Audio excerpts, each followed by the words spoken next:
Un aterrizaje con el tren arriba y una falla de 2 motores, 2 de las emergencias más raras en aerolíneas, combinadas en un solo vuelo.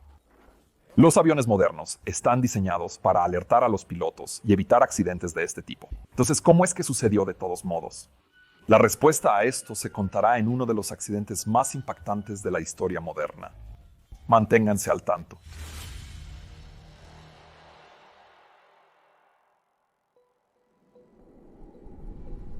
¿Cuál es el núcleo real de la seguridad aeronáutica?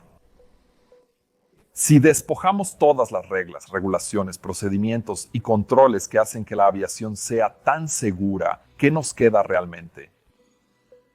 Bueno, creo que en el fondo de todo, como la base sólida de la seguridad aeronáutica, está la responsabilidad individual y el profesionalismo. Y es con eso en mente que quiero comenzar esta historia, que me ha conmocionado profundamente y creo que a ti también te conmocionará. El 22 de mayo de 2020, una tripulación de Pakistan International Airlines se estaba preparando para un vuelo doméstico relativamente corto desde Lahore, en Pakistán, hasta Karachi. Este habría sido un vuelo muy estándar, si no fuera por el hecho de que ocurrió en mayo de 2020, lo que significa que todo el mundo estaba en las garras de la pandemia del coronavirus 19. Esto significaba que en Pakistán había estrictos confinamientos en lugar, y este vuelo era uno de los únicos vuelos que aún se estaban operando. Además, se realizaba durante el sagrado mes de Ramadán, lo que significa que la mayoría de la tripulación estaba ayunando. Para quienes no conocen esta costumbre musulmana, incluye no comer ni beber entre el amanecer y el atardecer, y este vuelo estaba programado alrededor de la 1 de la tarde hora local, cerca de la hora habitual del almuerzo. Tenemos muy poca información sobre cómo los 2 pilotos pasaron el día antes de este vuelo, pero ambos habían volado significativamente menos de lo normal durante los 30 días anteriores. El capitán había volado 10 horas y media durante las 72 horas antes de este vuelo, lo que significa que al menos él no debería haber estado oxidado, pero el primer oficial no había volado nada durante un tiempo desconocido. En este contexto, los 2 pilotos se reunieron en la sala de tripulación en Lahore para comenzar a planificar el vuelo. El clima parecía bastante bueno. Solo se esperaban algunas tormentas en Lahore mucho más tarde en la tarde, y en su destino, Karachi, la visibilidad estaba bien, con vientos ligeros, ocasionalmente racheados desde una dirección suroeste, y no se detectaron nubes. En resumen, un día perfecto para volar. Los pilotos siguieron revisando los NOTAMs y sus planes de vuelo sin encontrar nada inusual.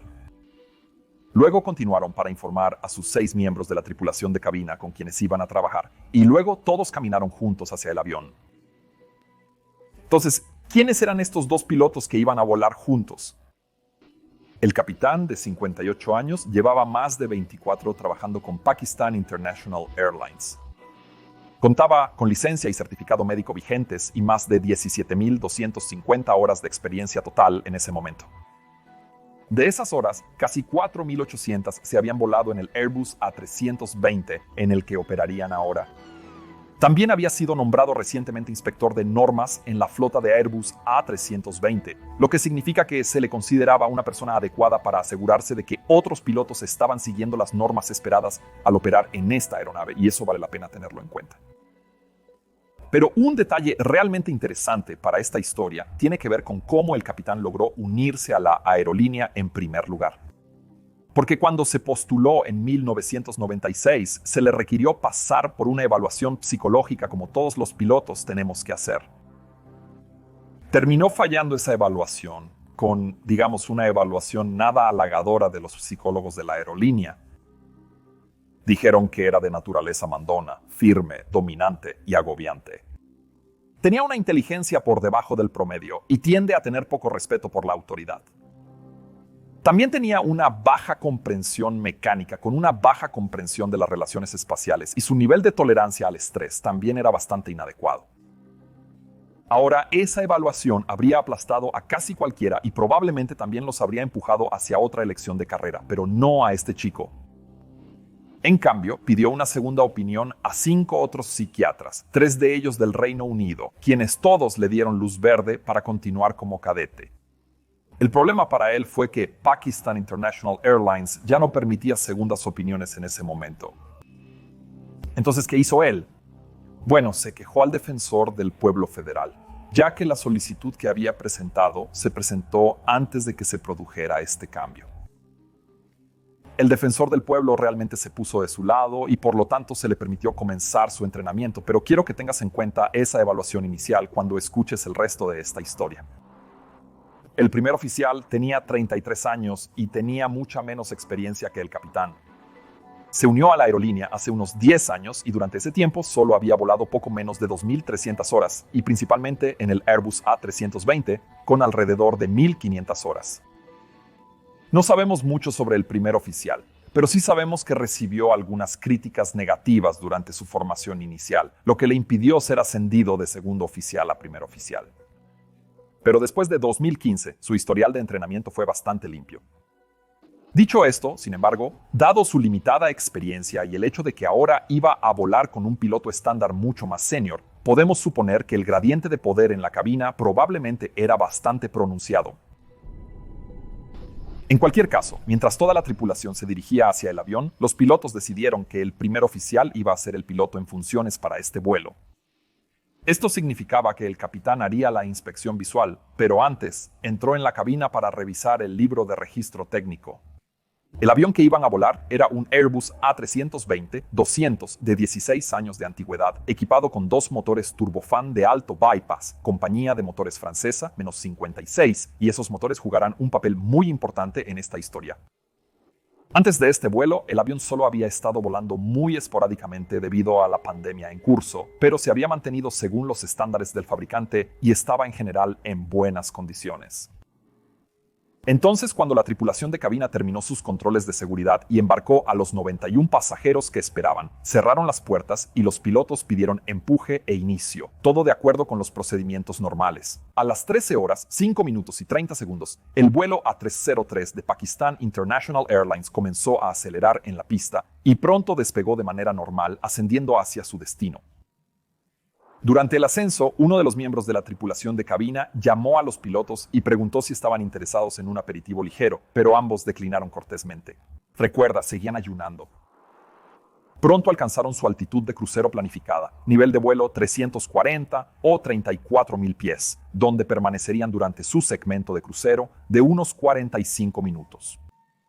Y, a partir de las transcripciones de voz, parece que los pilotos se llevaban razonablemente bien, discutiendo sobre la pandemia y prácticamente el cómo estaba afectando sus vidas, exactamente como todos estábamos haciendo en aquel entonces. Pero fue cuando se acercaban a la cima de la arena que las primeras pistas de lo que finalmente iba a causar este accidente comenzaron a aparecer.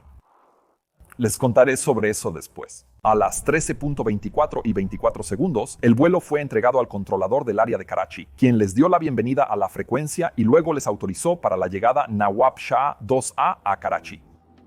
También les informó que después podrían esperar la aproximación del sistema de aterrizaje por instrumentos para la pista 25 izquierda. Siendo el piloto al mando, el primer oficial tenía el deber de preparar la aeronave y completar la sesión informativa para la aproximación que se avecinaba. Pero a medida que se acercaba el inicio del descenso, no había señales de preparativos para la aproximación. En cambio, los pilotos simplemente seguían charlando sobre otras cosas no operativas. Ahora, solo para dar contexto aquí, en mi aerolínea, normalmente comenzamos a prepararnos para la aproximación unos 100 millas náuticas antes de que se espera que comencemos a descender, y lo hacemos porque en realidad hay bastantes cosas que necesitan hacerse. Normalmente, el piloto que vuela luego pasaría los controles al piloto que monitorea, lo que significa que el PM estaría a cargo tanto de la radio como de los controles durante este periodo, lo que permitiría al piloto que vuela concentrarse en preparar todas las radios, cursos, computadora de gestión de vuelo y las mínimas. Una vez que se haya hecho, el piloto que vuela luego daría una información detallada al piloto que monitorea, señalando cualquier amenaza potencial durante el descenso y cómo lidiar con ellas. Luego se debe discutir el proceso de llegada. Qué tipo de aproximación planeaban volar y cómo volar correctamente esa aproximación, incluyendo el procedimiento de aproximación fallida, seguido por los cálculos de distancia de aterrizaje y las rutas de taxi esperadas. Por supuesto, este tipo de informe puede ser ligeramente reducido si los pilotos están muy familiarizados con el aeropuerto o si es la segunda vez que llegan a ese mismo aeropuerto ese día, pero nunca puede ser completamente eliminado. Tener una imagen compartida de lo que está a punto de suceder es súper importante, ya que notar cualquier desviación será entonces mucho más fácil. Las preparaciones precisas y los informes son en realidad algunas de las piedras angulares en una gestión de recursos de una tripulación funcionante. Pero en este caso, los pilotos simplemente continuaron charlando sobre cosas no operativas, sin aparentemente ninguna intención de completar ese informe de aproximación. Entonces, podrías estar preguntándote, si no hicieron esta configuración y breve, ¿cómo se estableció la aproximación en absoluto? Es probable que uno de ellos, posiblemente el primer oficial, lo hizo en silencio por su cuenta mientras su discusión continuaba. Ahora, la ruta, incluyendo la ruta de llegada estándar esperada y la aproximación, ya habría sido ingresada en la computadora de manejo de vuelo en tierra y ahora también la habían confirmado con el controlador. Pero sin una adecuada sesión informativa y una revisión de todos los parámetros incluidos, las cosas pueden pasarse por alto fácilmente, como veremos pronto. Así que la sesión informativa de aproximación no se completó y a las 14:15 hora local, el primer oficial pidió al controlador el descenso inicial. Los espectadores podrían haber notado que el capitán, como piloto que monitoreaba, debería haber solicitado el descenso, no el primer oficial. Sin embargo, esta no sería la primera ni la última desviación de los procedimientos operativos estándar en este vuelo. El controlador de Karachi autorizó que descendieran al nivel de vuelo 100 y, a discreción del piloto, procedieran directamente a un punto llamado Mackley, lo cual fue confirmado por el primer oficial. Y ahora vino otro desprecio flagrante por los procedimientos correctos. Después de recibir una autorización de altitud, el piloto debería establecer la nueva altitud en la unidad de control de vuelo y anunciar que está establecida. El piloto que supervisa entonces debería verificar que el valor ingresado fue el mismo que él o ella escuchó, y si ese fuera el caso, entonces él o ella debería responder nivel de vuelo 100 verificado. Haciéndolo así, es improbable que alguien cometa un error por una autorización mal escuchada. Y si aún ocurriera, este procedimiento lo detectaría y evitaría el bus de nivel. Este es un procedimiento súper importante que nosotros, los entrenadores, inculcamos a nuestros estudiantes a diario, pero no sucedió aquí. Por otro lado, la unidad de control de vuelo se actualizó al nivel de vuelo 100, pero ninguno de los pilotos hizo llamadas.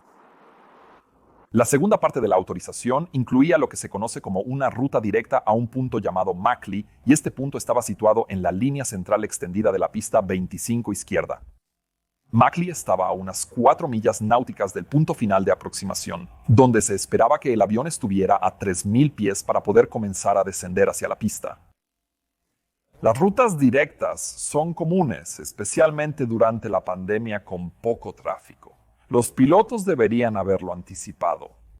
A nosotros los pilotos nos encantan este tipo de directos ya que son atajos, pero también representan un desafío potencial. Como mencioné antes, la computadora de gestión de vuelo de la aeronave calculará un punto de inicio de descenso basado en el perfil de descenso en ralentí más económico.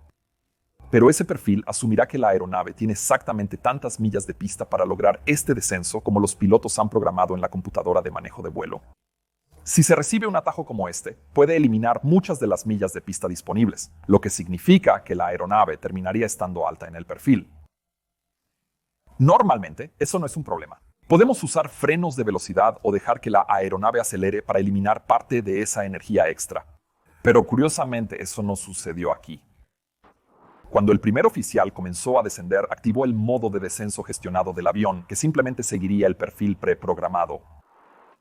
Y a pesar de que ahora habían recibido un atajo bastante sustancial, el avión comenzó a descender a unos 1.000 pies por minuto, lo que significa que todavía estaba calculando con unas cuantas millas más de vuelo nivelado antes de comenzar a descender por ese camino calculado.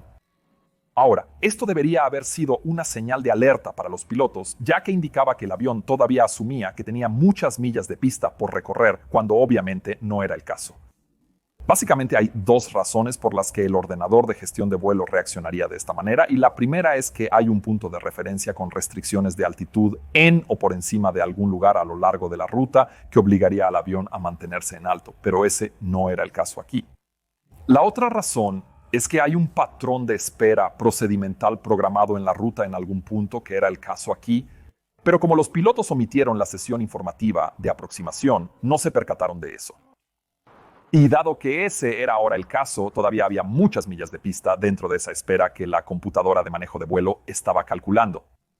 Claro, volar en espera no es lo que los pilotos normalmente queremos hacer. Ahora queremos intentar interceptar el sistema de aterrizaje por instrumentos lo más pronto posible y aprovechar ese atajo que acabamos de obtener para ahorrar tanto tiempo como combustible. Y el control de tráfico aéreo, casi en todas las condiciones, también esperará que hagamos exactamente eso. Por esto, los pilotos siempre intentamos mantener un control manual sobre las millas de pista restantes y la distancia real a la pista de aterrizaje. Porque si tomamos nuestra altitud en miles de pies y luego la multiplicamos por 3, entonces obtendremos una estimación aproximada de cuántas millas necesitaremos. Y si las millas disponibles son menos que eso, entonces debemos tomar acción. No confiar ciegamente en la computadora de manejo de vuelo, sino hacer cálculos de respaldo manuales es el tipo de habilidad aeronáutica por la que nos pagan. La aeronave siguió descendiendo hacia Karachi y a las 14:18:36 interceptó su ruta calculada. Esto implicaba que el empuje volvió a ralentí y la tasa de descenso se incrementó a unos 2.400 pies por minuto para mantener la ruta. El control de tráfico aéreo autorizó al vuelo a descender a 5.000 pies, lo cual fue confirmado por la tripulación, pero nuevamente no se siguieron procedimientos formales al establecer esta nueva altitud en la unidad de control de vuelo. Ahora, sé que sigo señalando estos detalles, que podrían parecer como menores para un observador casual, pero lo cierto es que en realidad son realmente importantes. Segundos luego de que la tripulación recibiera la última autorización de descenso, se escuchó un leve clic en el grabador de voz de la cabina. El sonido era similar a presionar uno de los botones del panel de control de audio. Posteriormente, el control de tráfico aéreo intentó contactar a la aeronave 7 veces, incluyendo 2 llamadas desde otra aeronave de la compañía, sin recibir respuesta del vuelo A303. La aeronave retomó el contacto después de que el controlador los llamó 2 veces en la frecuencia de emergencia 121.5. Ahora, la razón más probable para este prolongado evento de pérdida de comunicación fue que la tripulación había asumido un traspaso a la siguiente frecuencia después de esa última autorización de altitud y que habían desajustado la siguiente frecuencia después de simplemente haber hecho este cambio ad hoc. Los pilotos continuaron discutiendo sus problemas no relevantes y esta fue probablemente la razón por la que no se dieron cuenta de que la frecuencia se había quedado completamente en silencio. Debe mencionarse aquí que casi nunca cambiamos a una nueva frecuencia en el aire, a menos que seamos claramente entregados por el controlador de tráfico aéreo anterior. Así que el hecho de que hicieran esto de todos modos es solo otra indicación de la grave complacencia de estos 2 pilotos y estaba a punto de empeorar mucho más. La aeronave ahora continuó su descenso, y como nadie había eliminado el patrón de espera, la aeronave todavía asumía que estaría ejecutando esa espera. Esto significaba que las millas de pista calculadas por la computadora de gestión de vuelo eran 23 millas náuticas, más largas que la distancia real que tenían disponible. Esto se habría mostrado claramente de varias formas, incluyendo una flecha blanca de giro a la izquierda en la pantalla de navegación y Saben apareciendo 2 veces en la computadora de vuelo con una espera escrita en medio. La altitud inicial esperada en el computadora de manejo de vuelo en Saben se estableció en 8.900 pies. Esto era demasiado alto para un enfoque directo. La altitud máxima absoluta que debería haber tenido el avión para poder volar directamente habría sido de alrededor de 5.000 pies o algo así, pero ninguna de estas cosas fue notada por la tripulación.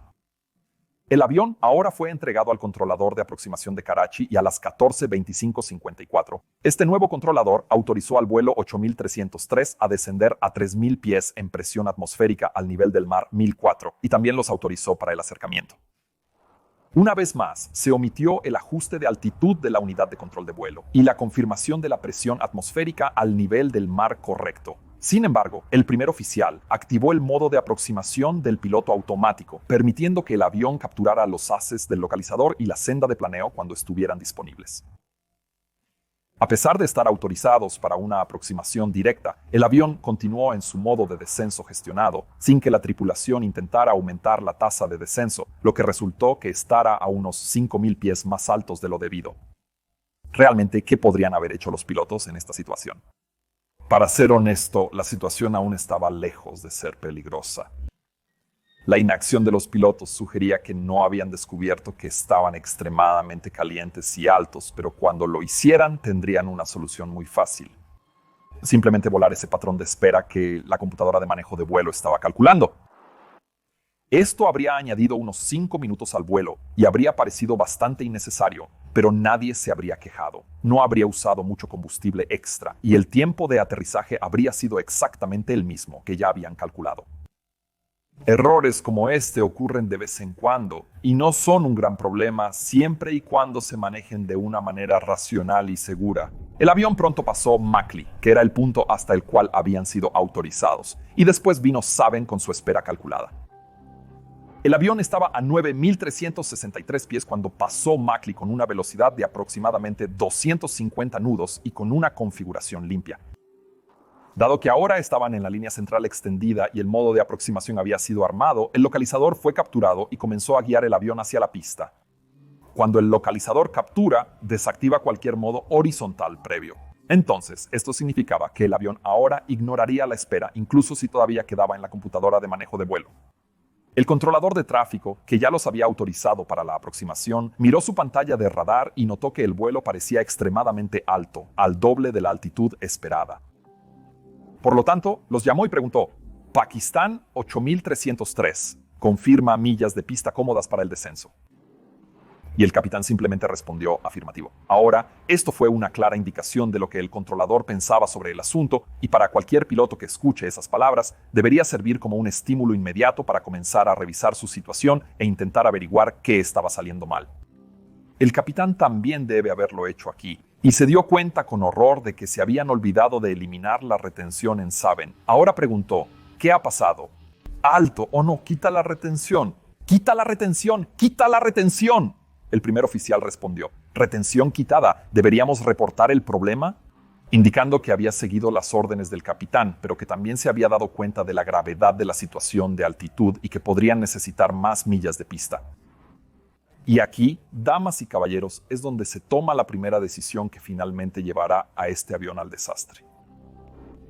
Porque en lugar de simplemente darse cuenta de la desesperanza de esta situación y pedir unirse a la espera o pedir vectores de retraso, el capitán respondió: «No, esto podría deberse a la espera. Informe a Karachi que el enfoque está en el localizador».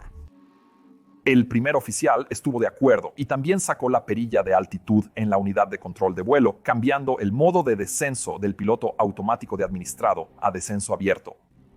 En ese modo, la aeronave dejaría de seguir la ruta calculada por la gestión de vuelo y descendería con empuje mínimo a la velocidad seleccionada. Dado que la velocidad real era ligeramente superior a la ordenada de 245 nudos, la aeronave inicialmente redujo su descenso para alcanzar esa velocidad solicitada, y al mismo tiempo, el primer oficial activó el freno de velocidad. La aeronave estaba a 14.8 millas náuticas de la pista en este punto, con una altitud de 9.210 pies, lo que significa que estaban cerca de la pendiente de planeo de 6 grados en lugar de los 3 grados donde deberían haber estado, y ese hecho pronto tendrá consecuencias. En realidad, la aerolínea contaba con un procedimiento operativo estándar para acercarse a la pendiente de planeo desde arriba, instruyendo a los pilotos en usar la velocidad vertical con un valor máximo de menos 1.500 pies por minuto para intentar interceptar el planeo, pero claramente aquí eso no iba a ser suficiente. Con los frenos de velocidad activados y el modo de descenso abierto, la aeronave comenzó a descender mucho más rápido, sin la llamada correcta de fase de manejo de vuelo ni coordinación de la tripulación. Simultáneamente, el controlador de la torre de Karachi notó que la aeronave entrante volaba a una altitud excesiva. Llamó a su colega, el controlador de aproximación, y le dijo que estaba demasiado alto. Y el controlador de aproximación, que ya había visto esto por un tiempo, respondió que sí, está demasiado alto. Lo veo y le daré una órbita. Unos segundos después llamó a la aeronave y preguntó: «Pakistán 8303, informa nivel de paso». El capitán respondió fuera de 75 para 3000. Ahora, la altitud real era en realidad de 7.700 pies, lo que significa que el capitán ahora quería hacerla parecer menos de lo que realmente era, mostrando claramente que estaba consciente del problema. En este punto, la aeronave sobrevoló el punto inicial de aproximación Saben a una altitud más del doble de alta que la publicada. No había ninguna forma concebible de que esta aproximación se estabilizara en este punto, pero por alguna razón loca, los pilotos simplemente siguieron adelante. Cuando pasaron las últimas 10 millas náuticas, el controlador nuevamente les recordó sobre la distancia claramente para mostrar que la altitud a la que se encontraban era completamente inapropiada para esa distancia. Pero el capitán nuevamente simplemente respondió que no hay hubiera, señor, y continuó. Y hasta ahora, aunque el avión volaba a gran altura, la tripulación aún no había violado ningún límite, pero eso estaba a punto de cambiar pronto. Algunos de ustedes podrían preguntar, ¿no era este capitán un piloto estándar de Airbus A320? ¿Dónde estaban sus estándares? Es una pregunta muy justa. En la investigación posterior, se examinó el archivo de monitoreo de datos de vuelo operacionales del capitán, y lo que se encontró en eso fue verdaderamente aterrador.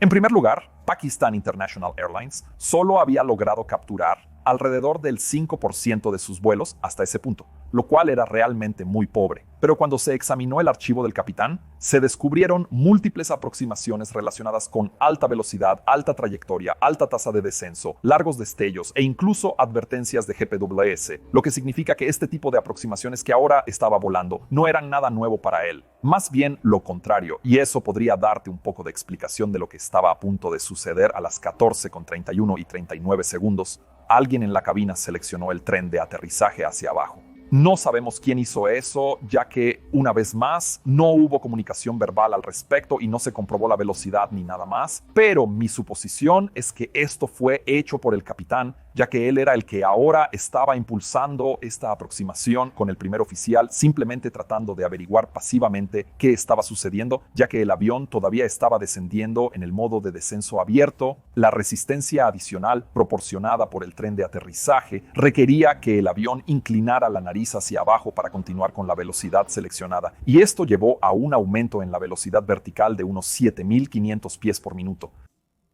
Segundos después de seleccionar el tren de aterrizaje, el controlador de aproximación intentó nuevamente hacer que la tripulación se percatara de su posición, diciéndoles que la órbita estaba disponible si la deseaban, sugiriendo un giro de 360 grados para perder altitud. Pero el capitán simplemente le dijo al primer oficial que está bien, y el primer oficial transmitió: «Negativo, señor. Estamos cómodos. Lo vamos a lograr de nuevo».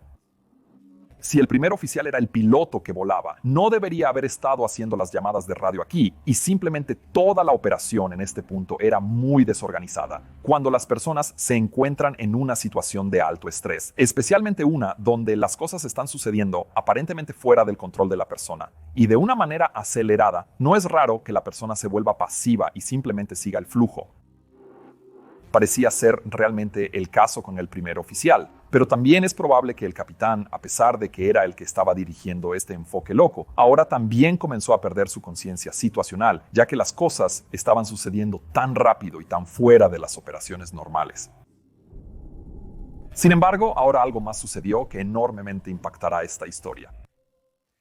A las 14:32 y 18 segundos, la aeronave atravesó los 4.817 pies, con una velocidad vertical de alrededor de 400.200 pies por minuto. Dado que la altitud seleccionada en la unidad de control de vuelo era de 3.000 pies, el piloto automático calculó que era hora de comenzar a reducir la tasa de descenso para capturar la altitud, por lo que se activó en su modo de altitud. Esto no fue notado ni señalado por la tripulación, pero al menos la velocidad seleccionada se redujo ahora a 230 nudos. Mientras esto sucedía, se podía escuchar al capitán diciendo que se sorprendería de que hayamos hecho esto, probablemente refiriéndose al controlador. Y esto indica que estaba bastante complacido consigo mismo y con la posición actual del avión, como si esto fuera algo de lo que estar orgulloso. Pero como si hubiera escuchado ese comentario, el controlador de aproximación volvió con una orden directa. Pakistan 8303 giró a la izquierda con rumbo a 180 grados. Ignorando la maniobra loca, donde se veía que el avión aún descendía a 6 grados, queriendo darle a la tripulación millas de pista extra quisieran o no. ¿Pero crees que el capitán escuchó? No. La aeronave simplemente continuó y 8 segundos después alguien respondió: «Señor, estamos cómodos ahora y estamos fuera de los 3.500 para 3.000 establecidos por los instrumentos de aterrizaje 25 izquierda». ¿Pero cómo fue eso posible? Solo unos segundos antes, la aeronave se estaba nivelando a 3.000 pies y todavía estaban muy por encima de la pendiente de planeo. ¿Cómo es que ahora estaban completamente establecidos? Lo sucedido fue que, debido a la gran altura de la aeronave, ahora volaba entre la pendiente de planeo de 3 y 9 grados.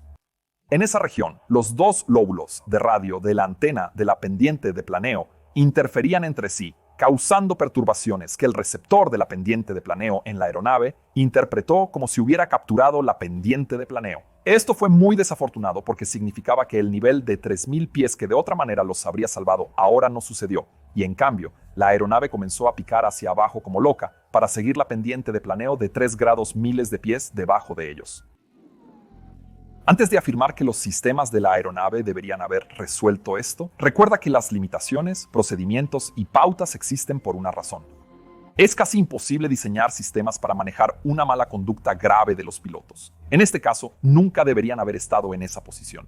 Como respuesta a la llamada de la tripulación, el controlador de aproximación dio una instrucción severa. No, gire a la izquierda 180 grados, lo cual es difícil de malinterpretar. Pero la tripulación del vuelo A303 nuevamente solo respondió: Señor, estamos establecidos en el sistema de aterrizaje por instrumentos 25 izquierda, ignorando por completo esta instrucción directa. 8 segundos después, cuando el avión pasó los 3.090 pies con 5.7 millas por recorrer, la velocidad era de 242 nudos con 225 seleccionados, pero con un aterrador ángulo de inclinación de menos 12.6 grados. En este punto, se seleccionó la configuración de Flaps 1, probablemente para intentar agregar algo de resistencia y reducir la velocidad del avión, pero dado que aún estaba en picada, intentando alinearse con la pendiente de planeo que aún estaba muy por debajo de ellos, esto fue completamente inútil. La velocidad máxima para extender los flaps era de 230 nudos. Como su velocidad actual era de 12 nudos más alta, se activó una advertencia maestra de exceso de velocidad, junto con los grillos auditivos y las advertencias del sistema ECAM. Casi al mismo tiempo, el ángulo de inclinación del avión bajó a menos de 13 grados hacia abajo, lo que se define como una actitud de trastorno y el límite permitido por el piloto automático de Airbus. En consecuencia, el piloto automático se desactivó, acompañado de una advertencia independiente de desconexión. Ninguna de estas advertencias fue señalada por los pilotos, y el acercamiento continuó manualmente. Esto debe haber sido una experiencia aterradora para el primer oficial porque una actitud y acercamiento normales de la nariz están entre -1 y +1 grados. Entonces, con los menos 13.7 grados que ahora estaban volando, esto debió haber parecido algo que nunca había visto antes. Pero ahora había varias advertencias sonando en la cabina y esto era solo el comienzo. Por eso, la secuencia de estas advertencias se volverá súper importante para explicar una de las preguntas más comunes sobre este accidente, pero llegaré a eso más tarde. Verás, cuando aparecen advertencias en las cabinas, solo hay ciertos sonidos e inputs visuales que una persona puede procesar, especialmente bajo estrés, y los fabricantes de aviones lo saben. Por eso, las advertencias se priorizan y solo se reproducen las advertencias de audio más urgentes en cualquier momento dado. Ahora, todas las advertencias se mostrarán en el sistema ECAM y cualquier luz asociada seguirá iluminada, pero eso rara vez ayuda, ya que la situación que requiere múltiples advertencias es por su propia definición una estresante. Recuerda eso. Apenas 5 segundos luego del piloto automático se desactivara, las primeras alertas de proximidad al suelo se activaron por la impresionante tasa de descenso del avión. Incluyeron una tasa de hundimiento auditiva seguida de 2 ascensos. Y para poner esto en perspectiva, cualquier advertencia de ascenso debe ser seguida por una ejecución inmediata de la maniobra de escape del terreno. No hay absolutamente ningún margen de maniobra aquí. Los pilotos deben iniciar un ascenso inmediato, seguido de otras varias acciones diseñadas para salvaguardar la separación del terreno del avión. Pero, ¿qué crees que sucedió en este caso? Bueno, ninguno de los pilotos siquiera anunció las advertencias del sistema de advertencia de proximidad al suelo y la maniobra de escape del terreno no se inició.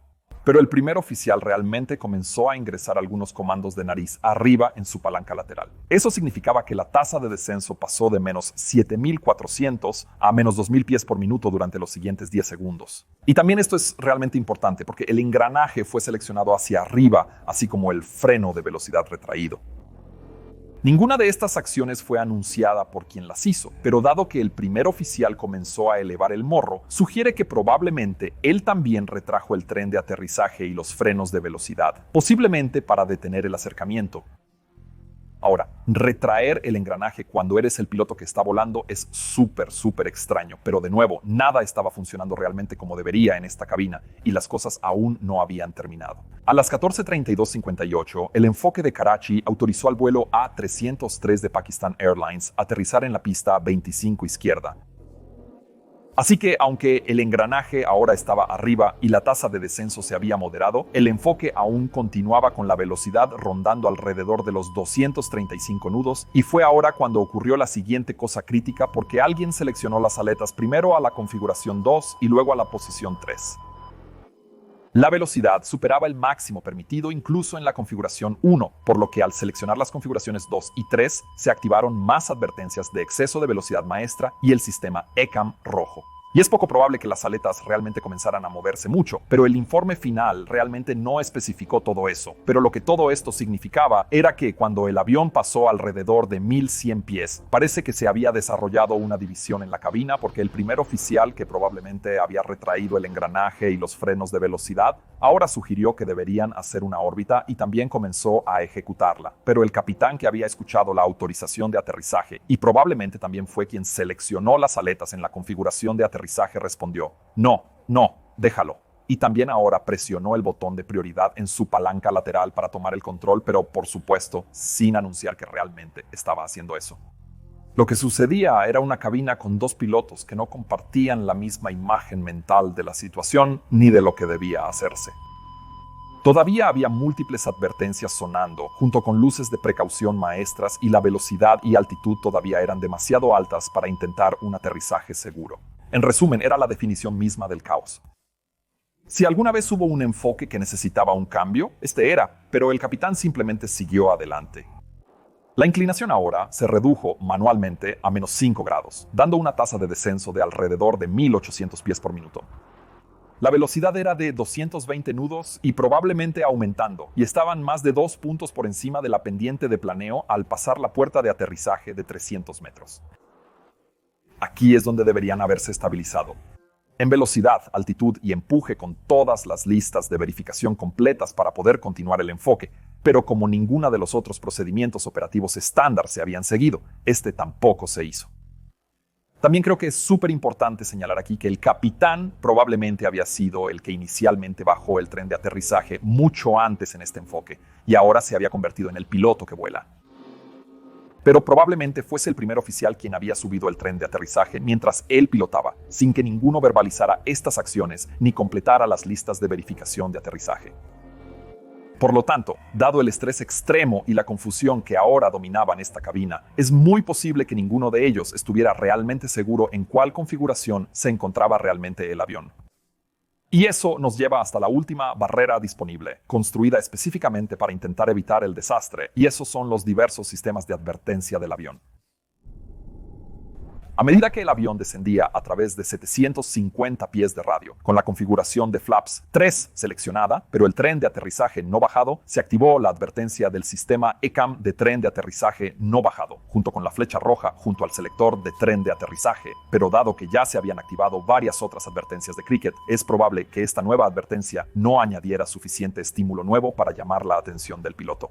Ninguno de ellos había estado lidiando con las otras advertencias del sistema ECAM hasta este punto, y en la confusión y el estrés es poco probable que hubieran notado esta flecha roja tampoco. Pero todavía existía otro sistema más, un sistema que definitivamente debería captar su atención. Ese era el sistema de advertencia de proximidad al suelo. Verás, incluía una advertencia verbal de engranaje demasiado bajo que podría despertar y decirle al piloto si estaba activado. Entonces, seguramente esto debería ser suficiente. ¿No debería? Bueno, como mencioné antes, los sistemas de advertencia priorizarán diferentes advertencias dependiendo de su gravedad y fase de vuelo. Esto también era cierto para el sistema GPWS, que ahora se enfrentaba a una elección mientras el avión continuaba avanzando hacia la pista. El sistema podía sentir que la tasa de descenso era demasiado alta y que estaban demasiado cerca del terreno. También podía sentir que el tren de aterrizaje no estaba extendido, pero dado que la velocidad todavía superaba los 190 nudos en ese punto, este hecho fue ignorado, ya que no tenía sentido que alguien intentara aterrizar a esa velocidad. Así que en su lugar, la primera precaución de terreno bajo comenzó cuando el avión descendió a 500 pies, y esto fue seguido por varias advertencias. demasiadas advertencias de terreno bajo, más tasa de hundimiento, subir y demasiado terreno bajo, pero no demasiado equipo bajo. Estas advertencias continuaron sonando básicamente hasta los 24 pies sobre la pista, que es donde todas las advertencias fueron inhibidas por diseño. El avión ahora rugía sobre la pista, todavía a una velocidad de más de 200 nudos y con el tren de aterrizaje aún retraído. Esta velocidad insana obviamente hizo que sobrepasara toda la zona de toque y cuando el avión descendió a través de 7 pies, el capitán seleccionó la reversa total en ambos motores. Ahora, aquellos de ustedes que vieron mi último episodio saben que los inversores no se activarán hasta que los interruptores de peso en las ruedas en los puntales del tren de aterrizaje principal estén comprimidos, y dado que ahora estaban bien guardados en la posición retraída, esto no iba a suceder. Pero el hecho de que el capitán los seleccionó mientras aún estaba en el aire fue otra señal de su total desprecio por los procedimientos. A las 14:34 y 28 segundos, tanto el motor del avión como las celdas tocaron tierra a unos 4.500 pies en la pista 25 izquierda. Esto obviamente causó terribles vibraciones dentro de la cabina y las chispas comenzaron a dispararse inmediatamente a medida que el concreto comenzó a moler la parte inferior de metal de los motores. En la cabina, el capitán empujó su palanca hacia adelante y aplicó el frenado manual máximo, pero como el tren de aterrizaje estaba retraído, esto no ayudó mucho. Las góndolas del motor continuaron rebotando en la superficie de la pista, tocando el suelo un total de 4 veces durante los siguientes 16 segundos, pero la aeronave no desaceleró mucho. Durante todo este tiempo, el primer oficial estaba dando comandos de elevación de 2/3 en su palanca lateral, indicando que quería dar la vuelta mientras el capitán continuaba dando entrada completa de nariz hacia abajo en su lado, lo que significaba que las entradas se promediaban en una ligera entrada de nariz hacia abajo. Los motores no estaban diseñados para soportar tal carga, pero la alta velocidad significaba que el peso total de la aeronave no presionaba sobre ellos, lo que probablemente habría causado que se desprendieran. Pero solo en el lado de los motores se encuentran las cajas de cambios auxiliares y las cajas de cambios de transferencia, y esta era el área donde ahora se estaba moliendo el concreto. El motor derecho número 2 estuvo en contacto con la pista por más tiempo y a las 14:34:37, con los inversores aún en empuje inverso total, provocó una repentina advertencia de incendio en la cabina. Simultáneamente, el motor número 2 también empezó a rebobinar y su generador falló, provocando un cambio del sistema eléctrico al motor número 1. Esto fue claramente catastrófico, pero al menos aún estaban en la pista y por lo tanto cerca de los servicios de emergencia. Si hubieran permanecido en esta configuración, probablemente habrían sobrepasado la pista, pero al menos habrían tenido una decente oportunidad de sobrevivir. Pero tristemente eso no iba a suceder. Aproximadamente 14 segundos después del primer contacto con la pista, el primer oficial gritó, «Despegue, señor», y en la confusión el capitán simplemente siguió ese consejo. Ahora dejó de aplicar el frenado, luego movió los niveles de empuje de reversa total al modo toga. Como dije antes, las reversas nunca se habían activado realmente ya que no sintieron el modo terrestre, pero esta acción, el hecho de que eligió dar la vuelta después de haber seleccionado el empuje inverso, fue otra gran negligencia de los procedimientos operativos estándar, especialmente porque la alarma de incendio también estaba sonando en la cabina. El motor número 1 respondió y comenzó a acelerar.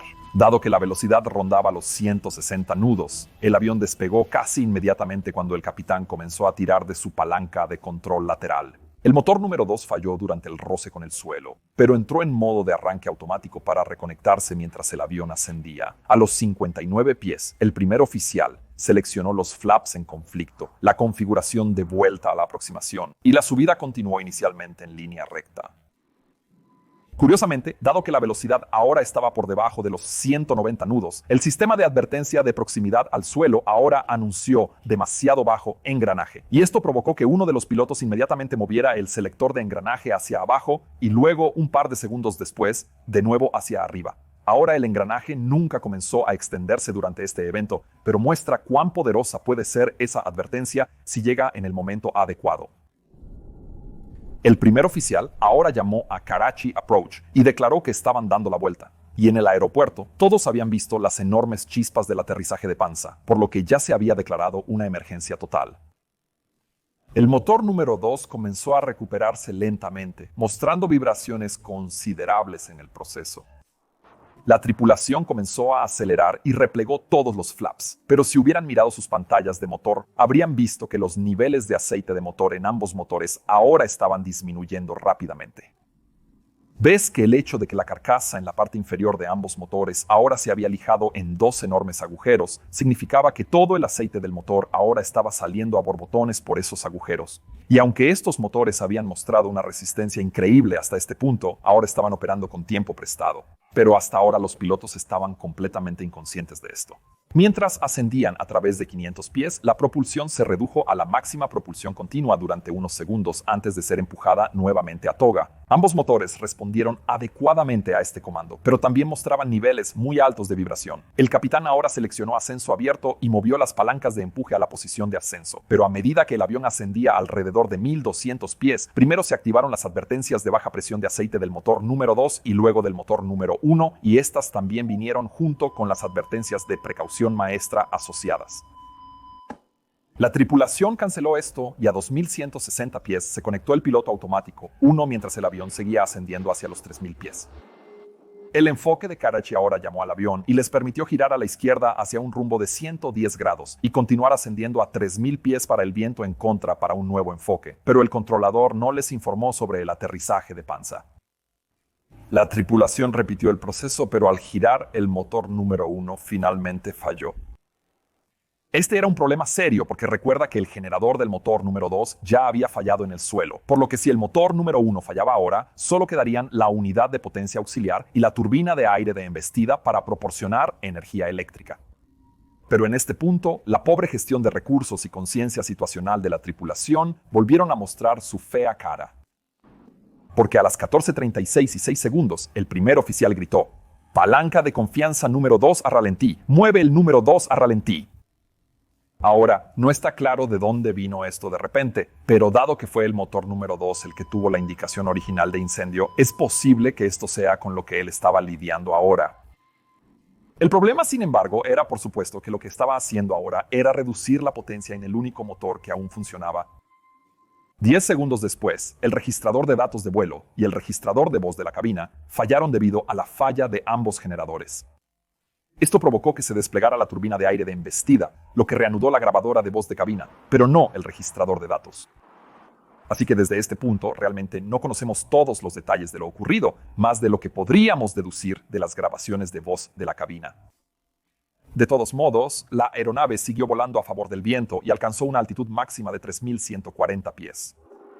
Como el motor 1 falló y el motor 2 estaba en ralentí, la aeronave empezó a descender y perder velocidad. Varias alertas de carga de caballería se escucharon en la cabina, junto con 2 entradas dobles y advertencias de pérdida de sustentación. La aeronave estaba a 274.3 metros, descendiendo a 103 grados con una velocidad de 222 nudos, cuando el capitán preguntó al primer oficial dónde estaba la pista. El primer oficial simplemente señaló esto, y segundos después se pudo escuchar una alerta de altitud de acorde C. Mientras tanto, el controlador de la torre de Karachi pidió a su colega, el controlador de aproximación, que confirmara con la tripulación si su tren de aterrizaje estaba desplegado. Ahora, esto lamentablemente conducirá a la última pieza de este horrible rompecabezas, que veremos muy pronto. El controlador de aproximación, aún en contacto con la aeronave, les llamó señalando que ésta obviamente estaba descendiendo. El primer oficial simplemente pidió permiso para mantener 2000 pies en su lugar, lo cual fue obviamente aprobado de inmediato. Y luego se pudieron escuchar varias advertencias de cricket más, a las que el capitán simplemente respondió diciéndole al primer oficial que las cancelara. Luego discutieron brevemente el estado del motor número 2, confirmando que aún funcionaba. Posteriormente, se escuchó la advertencia de altitud, indicando que la tripulación no mantenía los 2000 pies autorizados, y en la grabadora de voz de cabina se oía la aceleración del motor número 2. El controlador de aproximación informó a la tripulación que los veía descender 1800 pies, y el primer oficial respondió con mantenimiento. Intentando mantener. El primer oficial luego señaló al capitán que la velocidad mínima para la turbina de aire de embestida era de 140 nudos. Y trataba de mantener eso. Y luego intentó reactivar los generadores, apagándolos, y luego encendiéndolos de nuevo. Al mismo tiempo, el capitán preguntó al primer oficial si había seleccionado el motor número 2 para ralentí, cuando el motor número 1 era el que había fallado.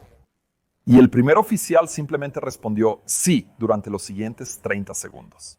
Se podían escuchar ruidos similares a los de un motor que se cala y el capitán preguntó al primer oficial qué eran esos sonidos. El primer oficial respondió con reducir la velocidad, probablemente refiriéndose a la velocidad del motor. Y el capitán siguió preguntando al primer oficial que seleccionara los flaps 1. Esto fue seguido brevemente por otro timbre de precaución maestro. Pero el motor número 2 restante obviamente estaba gravemente dañado para este punto, careciendo de aceite de motor. Aproximadamente un minuto después, todos los ruidos del motor también desaparecieron. Esto implica que, desde las 14:38 y 46 segundos, el avión volaba sin motores, solo con la turbina de aire de impacto proporcionando energía, ya que nunca se inició la unidad de potencia auxiliar. Se escuchaban advertencias de pérdida en la cabina y el primer oficial suplicaba al capitán que aumentara la velocidad. El capitán respondió, ¿cómo aumentaría la velocidad? Mostrando algo de verdadera frustración aquí, mientras el avión seguía descendiendo, hubo una breve discusión sobre la disponibilidad de una base militar cercana, antes de que el controlador de aproximación de Karachi interviniera y dijera, parece que estás girando a la izquierda. El primer oficial respondió que procederíamos directamente, señor, hemos perdido los motores. Y en el fondo se pudo escuchar otra entrada malvada. Y es ahora cuando probablemente llegó el último clavo en el ataúd, porque a las 14:39 y 20 segundos, el controlador de aproximación de Karachi preguntó, ¿confirma que está realizando un aterrizaje de panza? El primer oficial respondió, negativo, señor. Pero esto fue seguido casi inmediatamente por el capitán preguntando si el tren de aterrizaje estaba extendido. Cuando el primer oficial confirmó que el tren de aterrizaje no estaba extendido, casi inmediatamente se escuchó un sonido similar al de la palanca del tren de aterrizaje bajando. En ese instante, el avión aún se encontraba a una distancia considerable de la pista y su velocidad era relativamente baja. En esta situación, extender el tren de aterrizaje agregaría una gran resistencia y reduciría considerablemente la distancia de planeo disponible. A juzgar por la conversación, se puede suponer que fue el capitán quien hizo esto, y es imposible especular sobre lo que estaba pensando, pero basándose en cómo había estado manejando el resto de este vuelo hasta este punto, es probable que esto fuera solo una decisión de último momento basada en la pregunta del controlador, una decisión que finalmente resultaría fatal.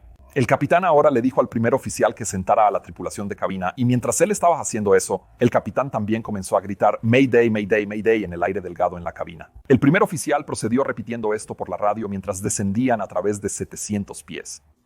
Poco después inició la advertencia sintética de pérdida de sustentación, escuchándose continuamente hasta el final de la grabación. La aeronave giraba a la izquierda hacia la pista, pero los pilotos debieron darse cuenta de que no la alcanzarían. El controlador de Karachi informó que todas las pistas estaban disponibles para aterrizar, pero en la cabina la situación se volvía cada vez más desesperada con las advertencias de pérdida de sustentación y cricket sonando simultáneamente.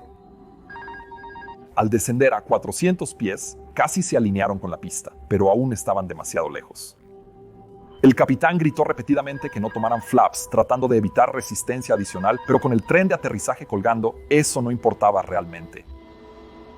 A las 14:40 y 18 segundos, el avión se estrelló en una zona residencial densamente poblada a unos 1.300 metros antes de la pista 25 izquierda. El avión se desintegró inmediatamente y estalló un fuego intenso que también envolvió varios edificios alrededor del lugar del accidente. De las 99 personas dentro del avión, todas menos 2 perecieron en el accidente y una persona en el suelo también resultó fatalmente herida.